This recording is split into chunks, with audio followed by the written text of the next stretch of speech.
Nini Pelet. Nini Pelet. Nini Pelet.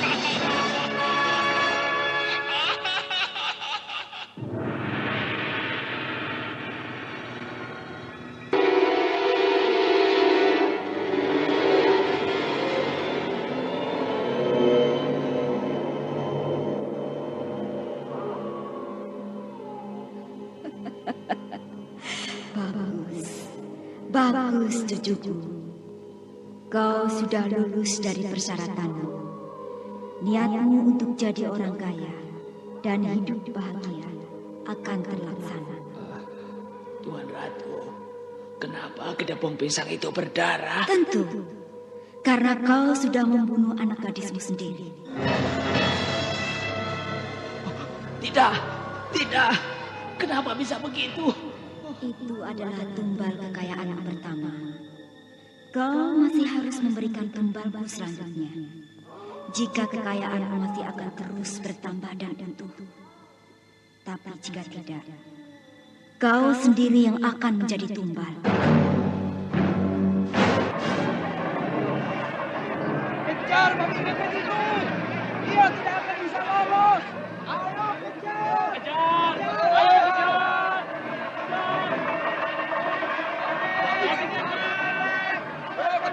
Mepet! Mepet!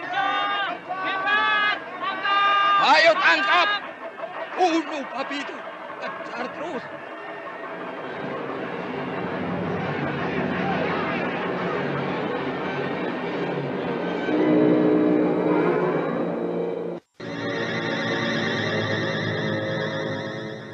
Misteri Nini Pelet. Kali ini mempersembahkan episode ke-14 dengan judul Perjanjian dengan Setan. Naskah karya Ari Hidayat. Teknik dan montase Moko Metal. Dengan sutradara Dian Pertiwi. Perjanjian dengan Setan. Suatu kisah menegangkan dengan munculnya seekor babi jadi-jadian yang menyebabkan hilangnya harta penduduk secara misterius, di mana seorang tokoh yang dihormati ternyata ikut terlibat karena perjanjiannya dengan siluman. Dalam seri yang ke-28 ini, didukung oleh Bambang Jeger sebagai Restu Singgi, Sunario sebagai Mama Jarobat, Margaret sebagai Nyai Pasugihan, Francisca sebagai Ratu Junjung, Lanti sebagai Laraswati, dan Herman sebagai Warsa. Pengantar cerita, Eli Kusuma. Selamat mendengarkan. Restu Singgih tersentak. Kini dia saksikan sendiri apa yang selama ini menjadi kecurigaannya kepada Mama Jarobat. Restu Singgih melihat di dalam kamar itu, Mama Jarobat tengah mengeluarkan sejumlah uang dari dalam sarung hitam bergambar kepala babi. Sarung hitam bergambar kepala babi. Mama Jarobat mengeluarkan sejumlah uang dari sarung hitam itu. Mencurigakan. Hei, mereka bicara. Nyai, inilah uang hasil kerjaku. Uang ini aku dapati dari seorang penduduk yang baru menjual sawahnya. Oh, banyak sekali uang ini. Iya, Nyai. Dan aku sanggup mendapatkan lebih banyak lagi. Kukira jangan dulu.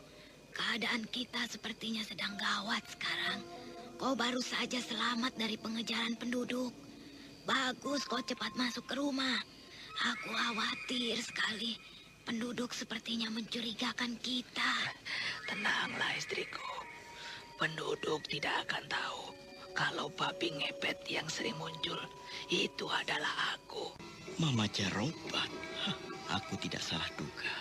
Aku tidak salah mencurigainya. Ternyata babi jadi-jadian atau babi ngepet yang membuat resah penduduk adalah Mama Jarobat sendiri. Restu Singgih kini mengetahui siapa Mama Jarobat itu sebenarnya. Hari-hari telah berlalu, dan pada suatu malam, Mama Jarobat keluar dari kamarnya. Laki-laki setengah tua itu kelihatan gelisah sekali. Malam ini Perasaanku tidak enak sekali. Aku tidak bisa tidur dengan tenang. Oh, sinar apa itu yang melintas di angkasa? Oh, sinar kemerahan seperti bola api melayang di angkasa. Oh, sepertinya bola api itu akan menuju ke rumahku ini.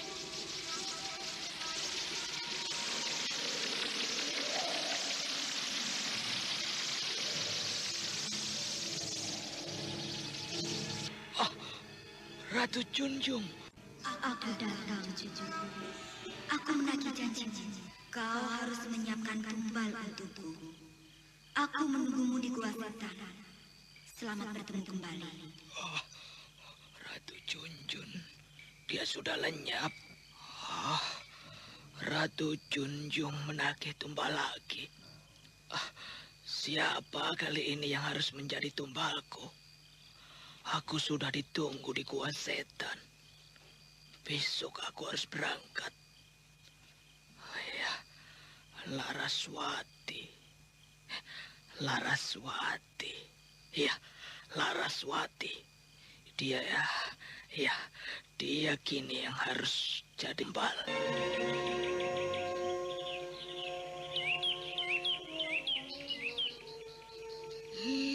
Suamiku, ada urusan apa pagi-pagi begini kau mendadak akan pergi, ha? Nyai, sudah menjadi kebiasaanku. Jika bulan-bulan berganti, aku harus pergi berdagang ke desa-desa lain. Jangan lama-lama perginya, Ayah. Bukankah kita tahu kalau sekarang ini ada babi ngepet yang bisa mengambil barang-barang berharga dan uang secara gaib? Tidak, Laraswati. Kau jangan khawatir, Laraswati. Kan ada ibu dan Warsa. Iya, benar. Ayah tidak akan lama perginya. Laraswati, kemarilah mendekat ke ayah. Kau kini tambah dewasa, Laraswati. Kau cantik. Sudah seharusnya kau memiliki teman hidup. Ayah senang jika melihatmu mempunyai teman laki-laki. Bukankah begitu, Nyai? Iya. Kau sudah pantas untuk bersuami, Laraswati. Ayo, pilihlah laki-laki calon suamimu yang bisa mengerti dirimu, yang bisa membuatmu bahagia. Saya mengerti, Ayah. Ayah tidak biasanya bersikap dan bicara akrab begini pada saya. Karena ayah akan pergi dalam waktu beberapa hari. Biar ayah tidak kangen padamu. Ayah ini aneh. Ayah kan bakal pulang lagi. Seperti mau mati saja. Tidak begitu. Ayah kira cukup ya, Nyai?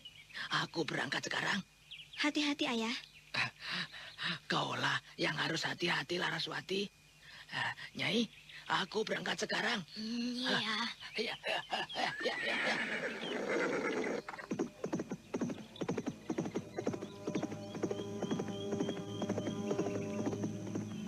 Ayah, aneh sikapnya ya, Bu.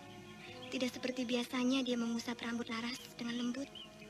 Bertanya keadaan diri Laras, seperti orang akan mati saja. Sudahlah. Ayo, masuklah kembali, Laraswati.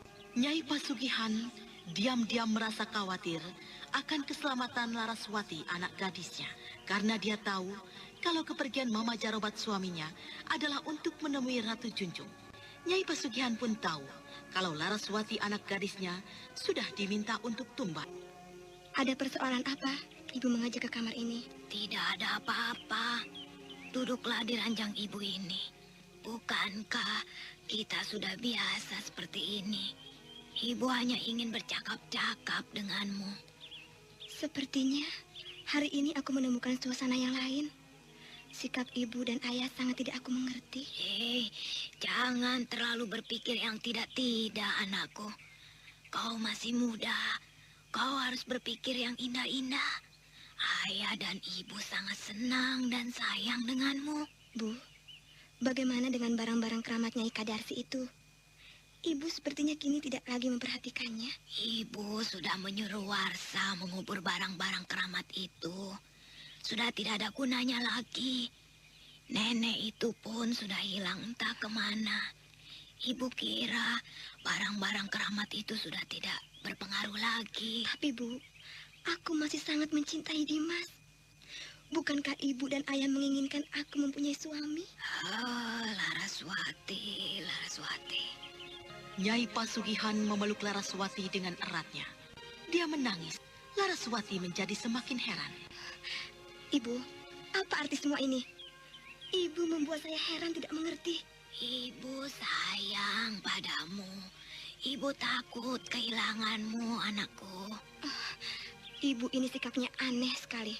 Tidak ada yang aneh, anakku. Laraswati, kau tidak tahu, anakku. Kau tidak tahu kalau dirimu sudah diminta sebagai tumbal oleh penguasa Gua Setan. Aku sayang padamu. Aku takut kehilanganmu. Sudahlah, Ibu. Jangan menangis.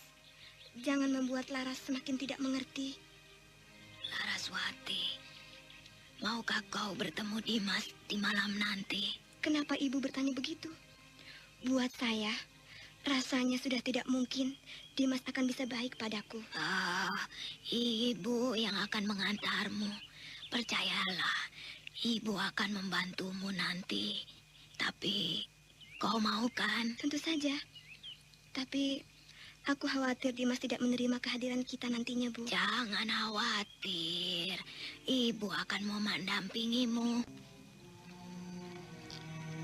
Malam harinya, Nyai Pasugihan dan Laraswati sudah siap berangkat ke rumah Dimas. Malam itu Laraswati bersikap aneh. Dia ingin duduk bersama Warsa di depan kereta kuda sebagai kusir. Laraswati, kenapa kau aneh sekali? Bukankah lebih baik duduk bersama ibu di dalam kereta kuda ini? Justru kau memilih menjadi kusir. Biar saja, Bu. Laras senang duduk di depan memegang tali kuda bersama Warsa. Ibu masuklah ke dalam kereta. Nyai Pasugihan tidak bisa melarang. Dia kemudian masuk ke kereta kuda itu. Dan kereta kuda itu bergerak dikendalikan Laraswati. Hia, hia, hia, hia.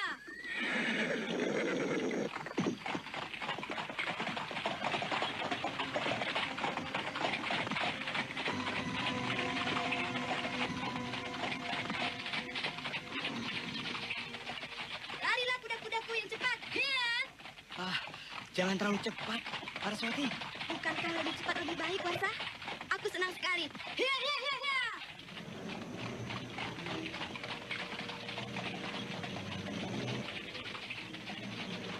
Laraswati semakin mempercepat kereta kudanya. Tiba-tiba dari arah samping, melesat sosok bayangan hitam bagaikan seekor babi menabrak tubuh Laraswati. Laraswati tubuhnya terlempar jauh membentur sebuah pohon. Wajahnya hancur berlumuran darah. Sementara kereta kuda itu menabrak pohon dan berhenti. Nyai, Laraswati, Nyai. Ada apa dengan Laraswati, ha? Oh, tidak. Laraswati, tidak. Oh, tidak. Laraswati, anakku. Oh, maafkan ibumu, nak. Ibu tahu kalau akhirnya kau akan mati juga. Ibu sengaja mengajakmu ke rumah Dimas. Karena ibu tahu hidupmu tidak akan lama lagi, oh. Akhirnya, mayat Laraswati dibawa pulang. Nyai Pasugihan terus meratapi mayat anaknya itu. Maafkan ibu, anakku. Ibu menyesal. Malang sekali nasibmu. Kau telah diminta penguasa Gua Setan sebagai tumbalnya. Nyai Pasugi, bagaimana dengan mayat Laraswati? Suaminya belum kembali, Nyai. Kita kuburkan saja malam ini, Warsa. Nyai Pasugi, saya mau cerita. Cerita apa? Saya melihat sosok bayangan hitam berbentuk seekor babi telah menabrak Laraswati. Anda sekarang masih mendengarkan sandiwara radio Misteri Nini Pelet di channel Memori 80. Dari atas kereta kuda, Nyai. Saya takut kesalahan. Saya sudah melarang Laraswati untuk tidak terlalu cepat maju kuda-kuda itu. Tapi Benarkah Kau melihat bayangan hitam menabrak Laraswati dan bayangan itu seperti seekor babi, ha? Benar, Nyai, benar. Saya tidak bohong. Bayangan hitam itu datang begitu cepat dari kegelapan, Nyai. Tapi saya menangkap sekilas. Bayangan itu seperti seekor babi, Nyai. Oh, benar. Laraswati memang sudah diminta sebagai tumbal. Warsa, sudahlah. Ayo, kau siapkan lubang kuburan. Kita harus menguburkan mayat Laraswati ini. Malam itu juga, jenazah Laraswati diusung ke halaman belakang rumah. Sepertinya Nyai Pasugihan tidak mau ada orang lain tahu atas kematian Laraswati, anak gadisnya. Dia khawatir hal-hal yang rahasia pada dirinya dan Mama Jarobat suaminya akan diketahui orang. Apalagi Warsa pembantunya melihat kematian Laraswati begitu aneh dan tragis. Laraswati didorong oleh sosok bayangan babi hitam hingga terlempar jauh dari kereta kudanya. Tetapi Nyai Pasugihan tahu kalau Laraswati sudah diminta penghuni Goa Setan sebagai tumbal.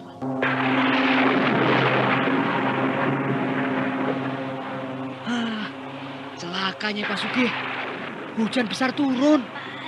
Kau turun ke lubang kuburan itu. Ayo, aku akan menurunkan mayat Laraswati. Ya, baik, Nyai. Warsa melompat turun ke lubang kuburan. Nyai Pasugihan tergesa-gesa menurunkan mayat Laraswati yang dibungkus oleh kain putih itu. Dan ketika kedua tangan Warsa menerima mayat Laraswati itu, tiba-tiba... Nyai! Mayat Laraswati berubah menjadi ketepung pisang. Nyai! Aduh, bagaimana ini, Nyai? Saya takut. Saya tidak mengerti, Nyai. Kenapa mayat Laraswati berubah menjadi ketepung pisang? Tutup kuburan itu dengan tanah. Ingat, Warsa, jangan kau cerita pada siapapun atas kejadian yang baru kau lihat. Ya, baik, Nyai, baik. Saya akan memegang rahasia ini. Maafkan ibumu, jasadmu telah diambil penguasa Goa Setan. Kau sudah jadi tumbal. Kau kini menjadi penghuni Goa Setan. Anda sekarang masih mendengarkan Sandiwara Radio Misteri Mini Pelet di channel Memori 80. Anda sekarang masih mendengarkan Sandiwara Radio Misteri Mini Pelet di channel Memori 80. Dimas ada Ki Kambala? Ada, Tuan Muda sedang ada di kamarnya. Mari cepat masuk, hujannya sangat lebat. Terima kasih. Kuharap kau tidak perlu heran dengan kedatanganku yang mendadak di tengah malam hujan begini. Apakah ada persoalan penting, Restu? Iya. Aku akan menangkap babi ngepet. Apa? Babi ngepet? Kau sudah tahu siapa orangnya? Iya. Orang itu sangat kita kenal sekali. Siapa orang itu, Restu? Mama Jarobat. Mama Jarobat? Sulit aku mempercayainya. Kita memang tidak pernah menduga. Mama Jarobat sangat pandai menyembunyikan rahasia dirinya. Tidak aku sangka. Pantas perkembangan hidupnya begitu cepat dan singkat. Semakin hari, kehidupannya semakin maju begitu pesat. Hal itulah yang mengundang kecurigaan berbagai pihak. Hanya di sini, segalanya masih rahasia dan sulit diterka. Tapi pada akhirnya, kecurigaanku yang semula masih kabur, kini menjadi nyata. Aku menyaksikan sendiri di kamar belakang rumahnya itu. Mama Jarobat mempunyai sarung hitam keramat. Kukira benda itulah yang bisa merubah wujudnya menjadi babi ngepet. Lalu apa yang akan kau lakukan, Restu? Aku meminta bantuanmu untuk membuat perangkap. Aku akan menangkap babi ngepet itu hidup-hidup. Apa yang harus aku bantu? Kau juga pernah ikut menjadi korban. Barang-barang berhargamu dan sejumlah uangmu lenyap begitu saja digasak babi ngepet. Jangan kau sebut lagi hal itu. Itu malah akan menimbulkan rasa kecewaku saja. Ya, kini aku sudah tahu. Aku juga akan menangkap babi ngepet itu. Baiklah, turut perintahku. Besok kita datang ke warung Mama Jarobat.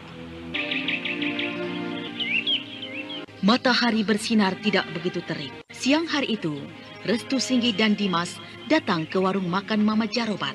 Dimas membawa beberapa peti perhiasan yang dibungkus di dalam gendongannya. Den Restu Singgi, Dimas, ayo silakan. Ayo, mari silakan duduk. Terima kasih.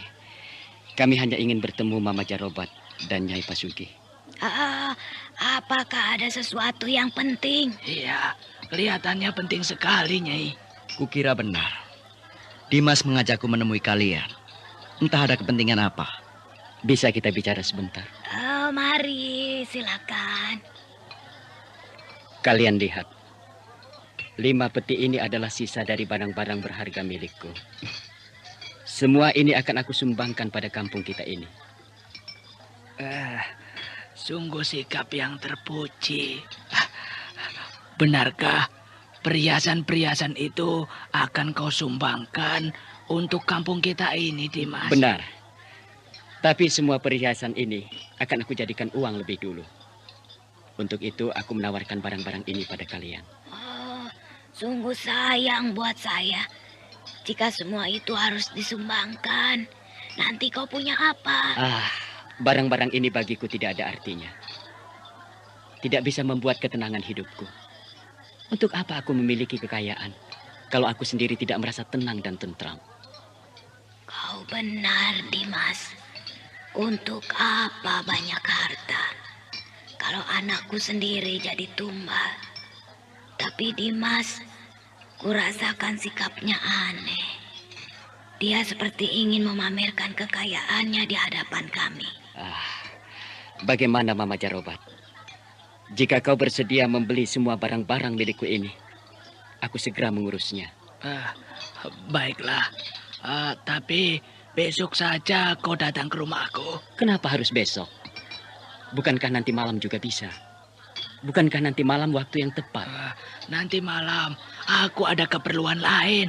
Sebaiknya memang besok saja kalian datang. Kami akan menunggunya. Bagaimana Restu? Kukira memang baik. Besok kita datang ke rumah Mama Jarobat.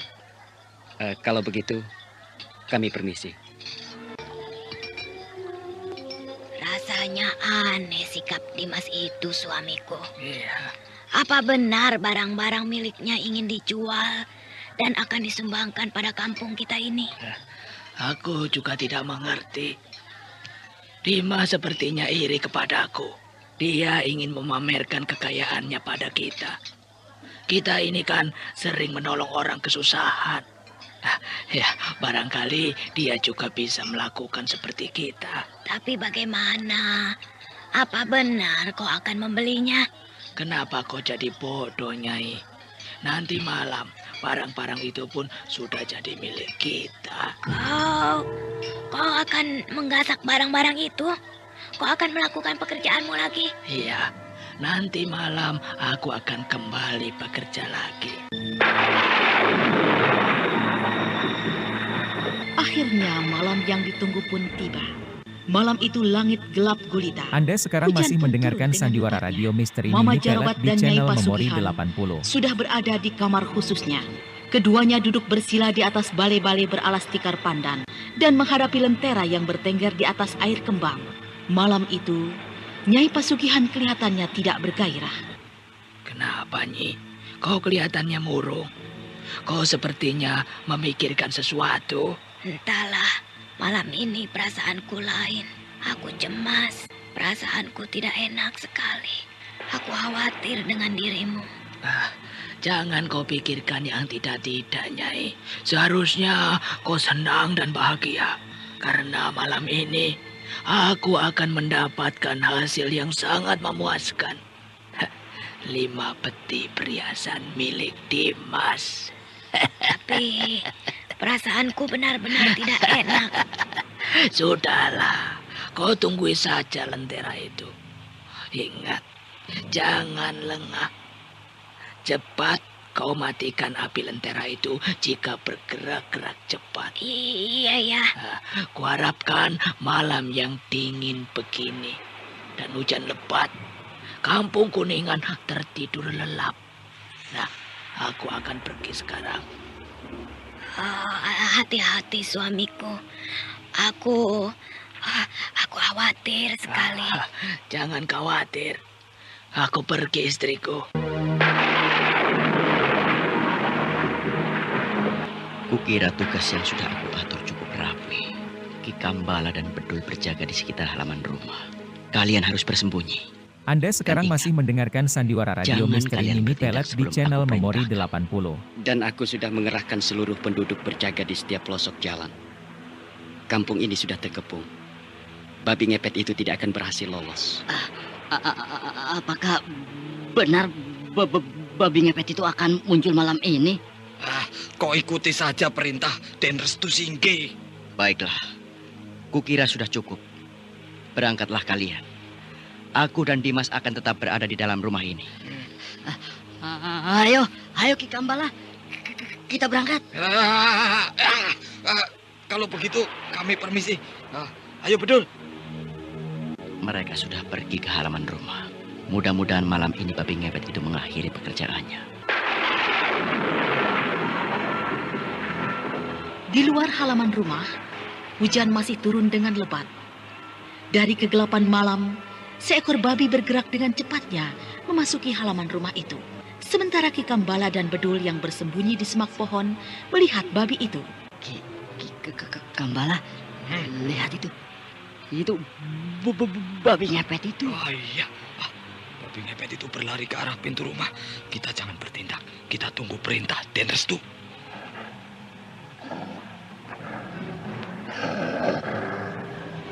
Babi jadi-jadian atau Mama Jarobat itu sudah berada di depan pintu rumah dan mulai menggesek-gesekkan pantatnya ke dinding rumah. Tiba-tiba ekor babi ngepet itu memancarkan sinar merah. Sinar merah itu masuk menembus ke dalam rumah. Sinar merah itu terus masuk dan membelit peti-peti yang ada di hadapan Restu Singgi. Tubuh Restu Singgi gemetar. Wajahnya gemetar. Tiba-tiba tumpukan peti yang dibelit sinar merah itu bergerak melayang-layang.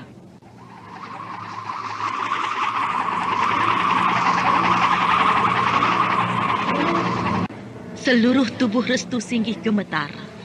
Mulutnya bergerak cepat, membacakan mantra sambil menahan napas dengan kuat. Mantra yang dibacanya adalah kekuatan mantra ilmu sinar biru kalajengat. 5 tumpukan peti perhiasan yang dilingkari sinar merah itu masih melayang-layang di hadapannya. Sementara Dimas yang duduk di hadapan Restu Singgi heran menyaksikan kejadian itu. Aneh. Tumpukan peti perhiasanku bergerak melayang-layang di atas kepala Restu Singgi. Sepertinya tumpukan peti itu ada yang menarik-narik dari arah lain. Tapi Restu Singgi seperti menahan dengan kekuatan ilmunya.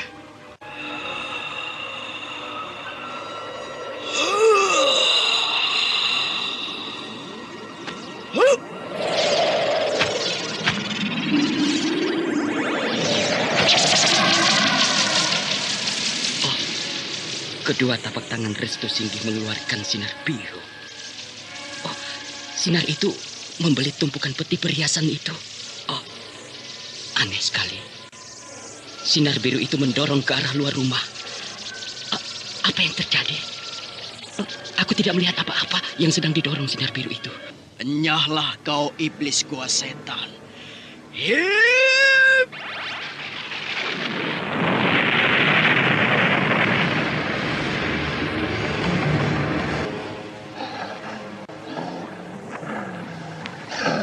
Kejar babi ngepet itu. Dia tidak akan bisa lolos. Ayo kejar. Kejar. Ayo kejar. Kejar.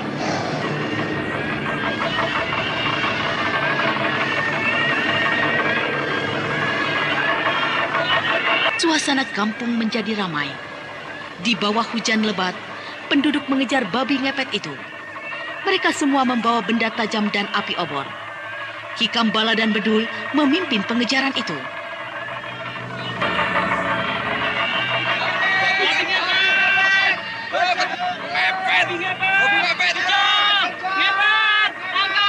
Ayo tangkap!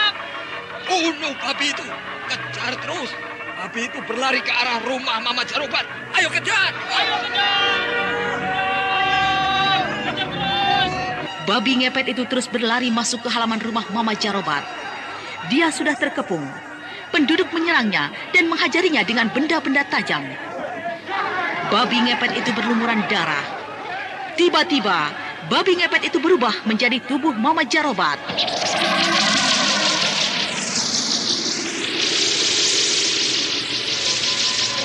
Hei, Mama Jarobat jadi babi ngepet. Itu Mama Jarobat. Kalian sudah tahu siapa aku. Ya, akulah babi ngepet itu. Ya, aku puas menghadapi ajalku. Ayo, bakar rumahnya! Bakar! Ayo bakar! Jangan! Tunggu! Jangan dibakar rumah itu! Tahan Subala. Jangan dibakar rumah itu. Kita harus memberitahukan Tuan Dimas dan Den Restu untuk datang. Jangan hiraukan ucapannya. Babi ngepet itu sudah membuat susah penduduk. Bakar saja, ayo! Ayo, bakar saja! Bakar!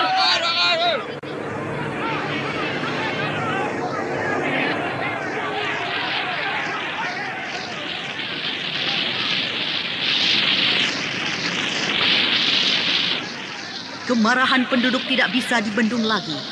Mereka melemparkan api-api obor yang dibawanya. Lalu api itu mengamuk, membakar atap rumah Mama Jarobat. Sementara itu di dalam kamar, Nyai Pasugihan baru terbangun dari tidurnya. Api! Oh, kebakaran! Rumahku kebakaran! Aku ketiduran! Aku lengah! Api lentera itu bergerak-gerak cepat sekali. Suamiku! Tidak! Mama! Tolong! Panas! Api berkobar membakar Nyai Pasugihan. Wanita itu roboh. Sementara di halaman rumah, penduduk masih ramai berkumpul menyaksikan rumah yang diamuk api. Tiba-tiba dari dalam rumah itu, Anda sekarang masih mendengarkan Sandiwara Radio Misteri Mini Pelet di channel Memori 80. Lihat, itu. Si Warsa. Dia terbakar. Warsa? Dia mati terbakar. Dia hangus. Lihat, di atas rumah itu. Sinar apa itu? Sinar apa itu? Warnanya kemerahan.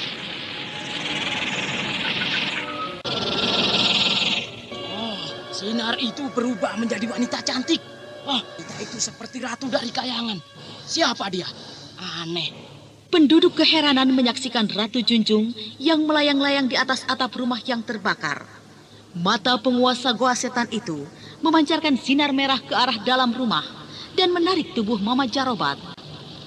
Tubuh Mama Jarobat yang sudah hancur berlumuran darah itu kini berada di pangkuan kedua tangan Ratu Junjung itu.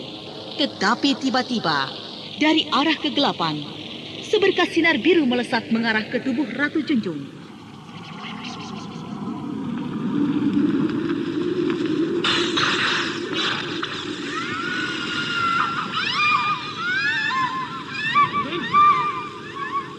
Tubuh Ratu Junjung terbakar sinar biru itu dan lenyap tanpa bekas. Sementara tubuh Mama Jarobat jatuh ke bawah. Dan Restu! Segalanya sudah berakhir. Ratu Junjung si penguasa gua setan itu sudah musnah. Benar. Restu telah berhasil menghancurkan penguasa gua setan itu dengan ilmu sinar birunya. Sudahlah. Kalian sudah saksikan sendiri. Lihat, itu Mama Jarobat. Dan Restu Singgi, kalian semua, maafkan aku. Aku telah menyusahkan kalian.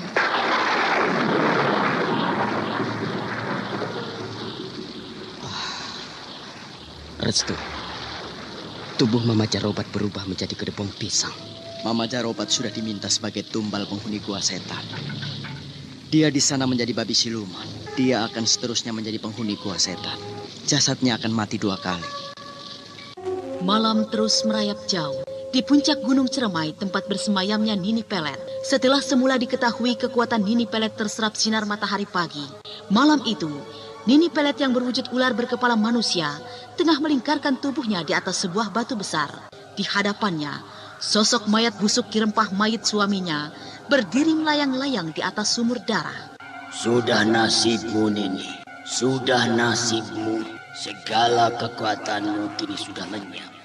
Terserap sinar matahari. Itu kelengahanmu. Kau lengah, Nini. Aku memang lengah. Semua ini gara-gara murid Kebuyut Manguntapa, Aki.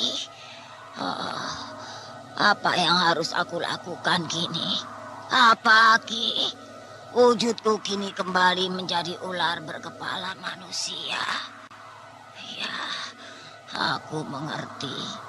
Aku tidak akan bisa kembali lagi menjadi manusia siluman ular, Aki. Wujudku yang sudah berubah menjadi ular berkepala manusia ini tidak bisa lagi berubah menjadi manusia siluman, Aki.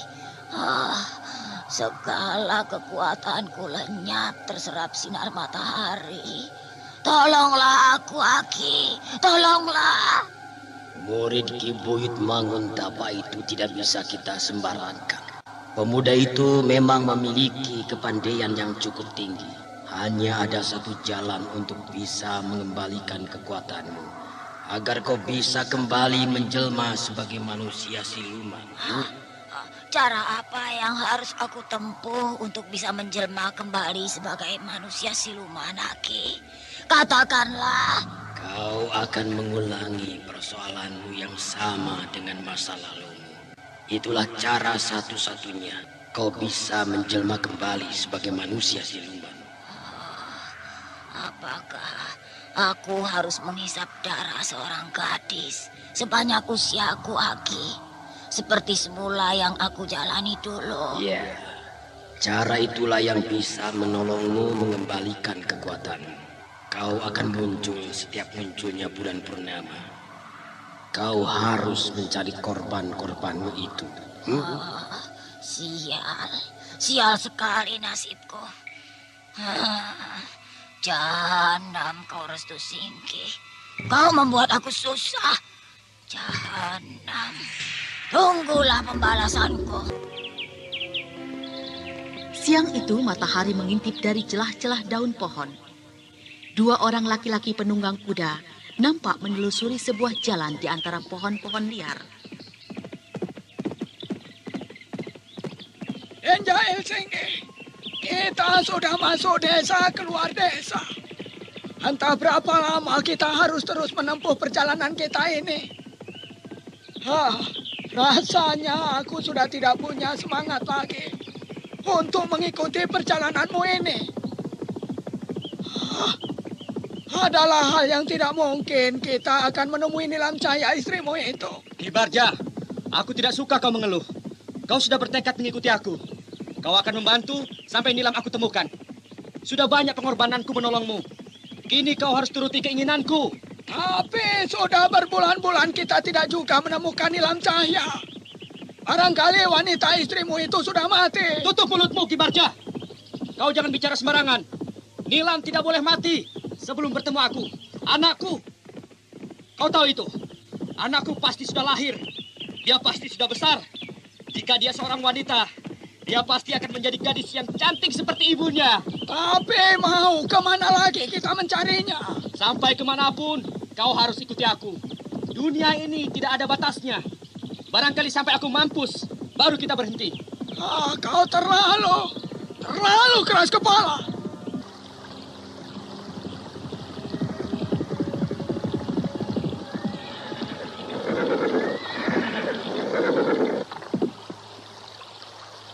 Lihat, jalan kita buntu.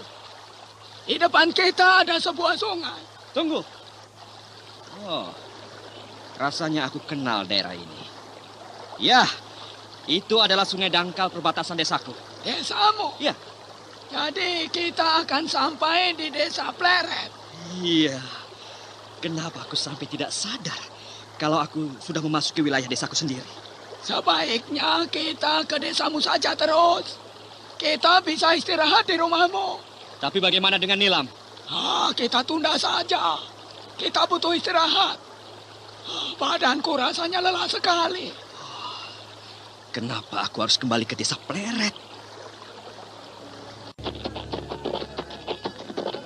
Inikah desa Pleret? Desa kelahiranmu itu? Ya. Desaku kini sudah jauh berubah. Desa ini menjadi ramai lagi. Loh, memangnya dulu tidak seramai ini? Semenjak munculnya ular siluman berkepala manusia. makhluk penghuni Gunung Cermai. Desa ini seperti desa mati. Tapi kini, desa ini menjadi ramai kembali. Jail Singgih dan Ki Barja terus memacu kudanya memasuki pusat desa Pleret. Penduduk memperhatikan dengan heran. Mereka kenal dengan Jail Singgih yang dulu dikenal sebagai orang terpandang. Bagaimanakah kisah selanjutnya? Nah, saudara pendengar, ikutilah lanjutan serial misteri Nini Pelet dalam episode ke-15 dengan judul Jeritan di Malam Purnama. Nah, saudara pendengar, ikutilah lanjutan serial misteri Nini Pelet. Sampai jumpa.